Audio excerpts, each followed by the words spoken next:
Breaking news! Sharon Cuneta at Kiko Pangilinan. Pinakita na ng ex-marines ang litrato nila kasama ang pamilya ni Sharon Cuneta at Kiko Pangilinan. You see?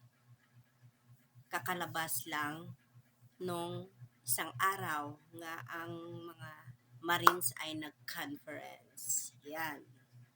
Yun ang mga bagong Marines nga lumabas. Actually, 14 sila pero 4 lang yata sila ang dumalo.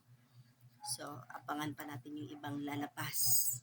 Kasi yung 18 Marines is napakinggan na natin ang nila, ang salaysay nila. So, ngayon, may bago na naman.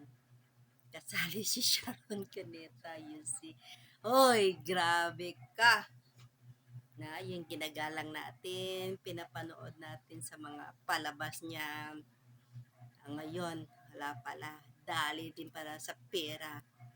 Judas din pala. Crocodile din pala. Nakakahiya ka. Ayan.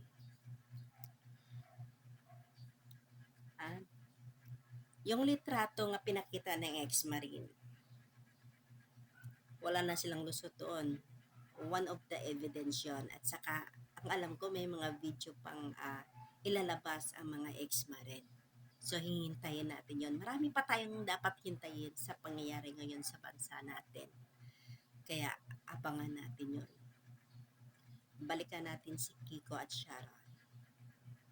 Months ago, isi-share ko to ha. Months ago, nagka-issue yung magkapatid.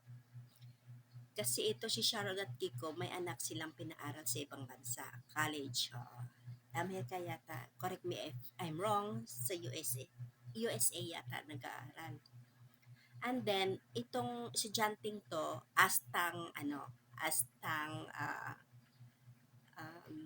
easy, go lucky, parang ganun, parang naalala nyo yung anak ni Tolpo, ni Erwin ba yun, or ni Rafi nga nagwaldas ng 1,000,000 one night lang sa isang bar doon sa Amerika.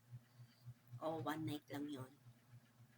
Tapos ito namang anak ni Sharon Cuneta at ni Kiko, parang ganun din, parang buhay doon, parang buhay luxury doon, parang ganun ang gusto ng estudyante na yun, parang gusto niya maging buhay siya doon, mayaman.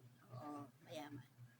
And then yon, naglabas ng hinaing yung ate Casey niya na hindi naman daw pwede yung pag-aaral niya is haluan niya ng kapritsyo sa buhay, mga sports cars, mga na mga luxury life, yun daw ang gusto ng estudyante. Which is anak ni Kiko at saka ni Sharon Cuneta. So, kaya nagsipag naman itong ama, si Kiko Pangilinan nga crocodile, nga mangulimbang ng pera ng bayan, which is Malita Gang.